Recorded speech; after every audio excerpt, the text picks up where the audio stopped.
என் இதயத்தில் பூட்டி வைத்தேன், அதில் என்னையே காவல் வைத்தேன்.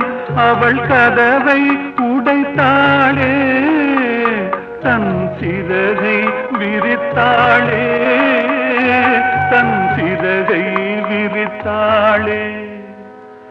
அவள் பறந்து போனாளே, என்னை மறந்து போனாளே. நான் பார்க்கும்போது கண்கள் இரண்டை கவர்ந்து போனாளே. அவள் எனக்கு மகளானாள், நான் அவளுக்கு மகனானே.